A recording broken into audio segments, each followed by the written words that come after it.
The launching ceremony of the book, Army Commanders Promise to the Nation, took place yesterday in Colombo, drawing a distinguished gathering from Sri Lanka's defence and diplomatic circles. The ceremony celebrated the release of the new book, authored by Field Marshal Sarath Fonseka, which provides insights into the commitments and vision of Sri Lanka's army leadership and his experiences as an army commander during Sri Lanka's darkest times.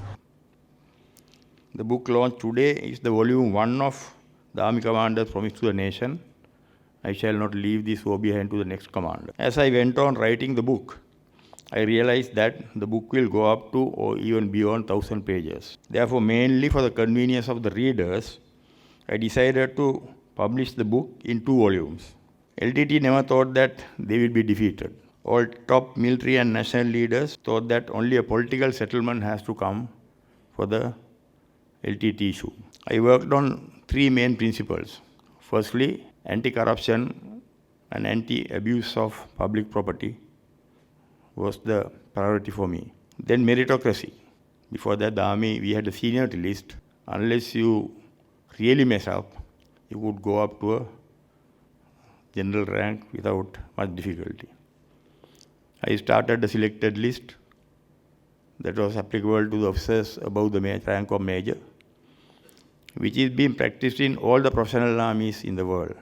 But Sri Lanka Army did not have that. I started that. Based on that, all command appointments were given in height of operation. But unfortunately, after I left, then Secretary of Defense cancelled the list. Now no more selected list in the army.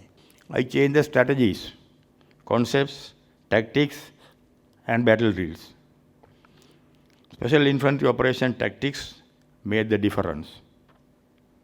We trained all the infantrymen on a special training course of 3 months to make them the fighting machines.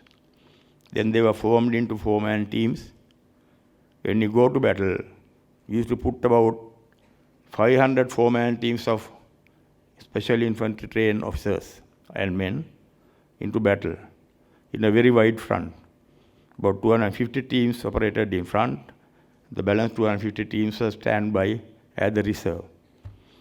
So they made the difference in the battlefield that helped us to operate in very, very wide fronts and totally send the LTT out of balance. LTT was never used to that type of tactics. We never gave the initiative to the enemy. We held the initiative throughout, never ceded the initiative to the enemy. Unlike in the past, we operated in multiple fronts, and the fronts were very wide. We operated in multiple fronts. Before that, we had 3 divisions at times in certain operations. We were all going in a frontage of about 800 meters to a kilometer maximum. So that made things easy for the LTT at that time. My ethos did not accommodate the failures. I was very harsh on them. They never liked me.